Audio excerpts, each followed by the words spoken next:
pag-usapan natin ngayon. Itong si Pia Cayetano, lumalabas. Lumalabas mga kabunyog. Marami rin pala itong issue.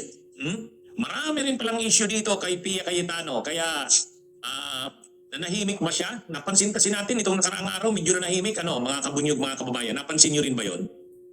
Medyo nanahimik si Pia Cayetano nitong nakaraang mga araw eh. Doon sa impeachment trial, hindi masyadong hindi masyadong nag-iingay. Hindi masyadong marinig, hindi tulad nung dati. Ang lumalabas kasi, hindi lang pala si Alan Peter Cayetano, kundi pati si Pia ang may bilyon-bilyong insertions. Yan ang lumalabas ngayon. Mga kabunyog, mga kababayan. Ang napag-uusapan natin itong nakaraang mga araw, si Alan Cayetano eh. Hindi eh. Si Pia Cayetano rin pala, yan, ibinunyag ngayon ni Senador Ping Lacson. Grabe rin pala. Pia Cayetano had 4.7 billion budget insertion in 2025. Alan had 6.7 billion pesos. Wow.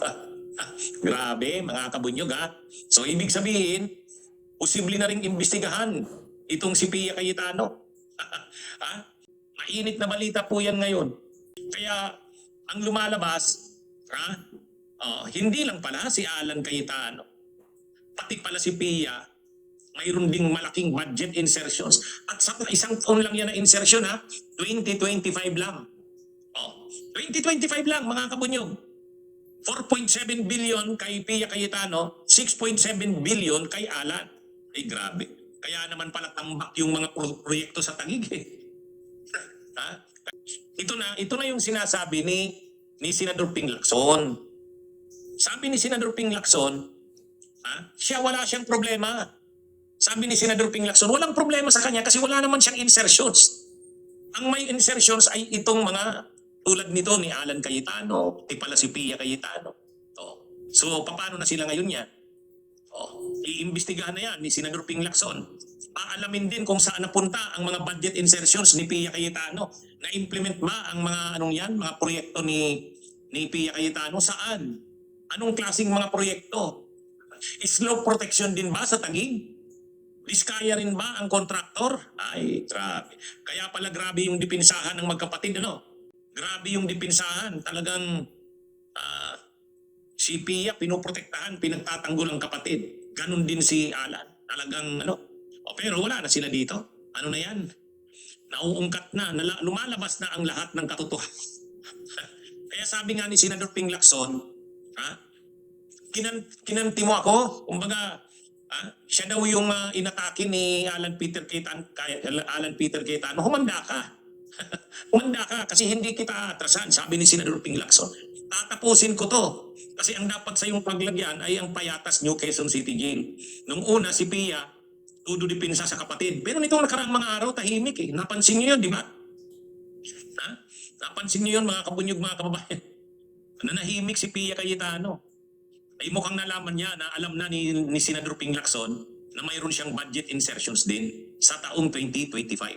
Isang taon lang ang budget insertions ni Alan 6.7. Sa kanya 4.7. So ang sunod na aalamin diyan ngayon, saan ba napunta yung 4.7 billion ni Pia Cayetano? Saan ba napunta yan? Kaya sunod na nito, si Pia Cayetano naman ang pag-uusapan. Nagtataka nga talaga tayo din eh. Si Alan lang ba ang may maraming anomalya? Si Pia ba wala? Kasi parang wala eh. Pero ngayon lumalabas na. Sabi ni Lacson, mga kabunyog, ito yung sabi ni Lacson. Aside from Alan's 6.8 billion, Pia also had 4.7 billion in insertions in 2025 budget. Yan ang sabi ni Lacson. Kaya talagang dito, mga kabunyog, magkakaungkata na ito. Si Pia naman ang pag-uusapan sa susunod na mga araw. Maganda yan para lumabas na talaga yung katotohanan. Kasi pag nagsasalita yan si Pia Cayetano, akala mo rin wala ring dumi, Akala mo wala eh. Pag tinitira niya si Risa Hontiveros, sagad kung maka-insulto yan kay Senadora Risa. Buti na lang, ang bait ni Senadora Risa eh. Kahit ini-insulto niya, wala. Okay lang. Pero yun pala, Ayan, marami rin palang issue dito kay Pia Cayetano. O siyempre, sasabihin ni Pia Cayetano, wala naman, maayos naman yung budget ko. Yung kanyang budget ay maayos naman. O sige, malalaman yan. Malalaman yan, mga kabunyog. Ha? Malalaman yan. Kasi sabi ni Senador Ping Lacson, iimbestigahan din yan, aalamin din. Ha? Oh, ito na. Ito na, mga kabunyog, naglalabasan na, no? Naglalabasan na.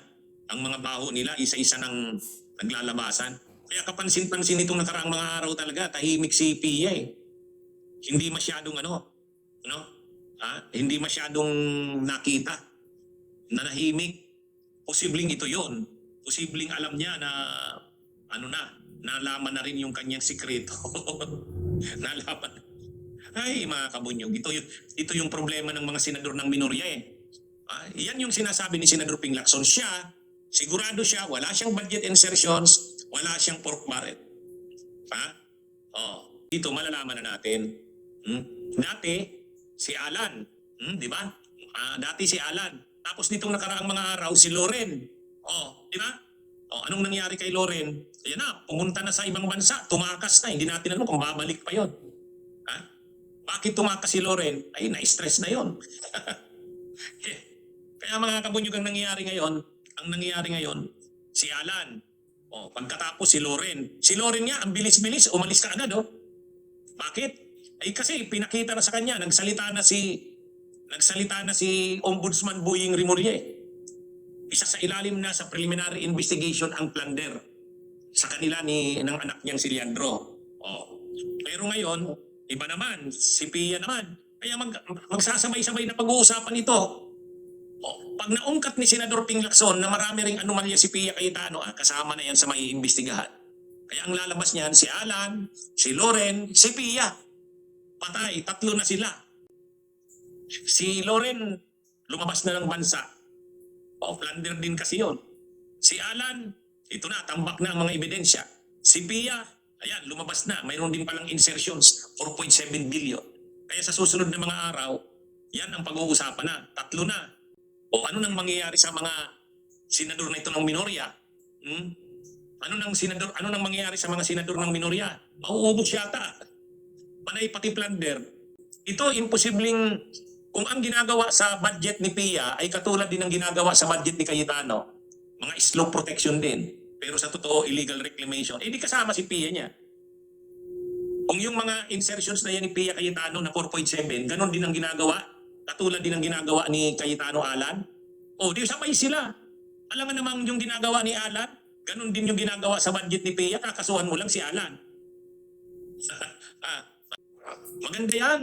Para maungkat talaga, makita talaga ng taong bayan kung saan napupunta ang mga insertions ng mga politiko. Yan.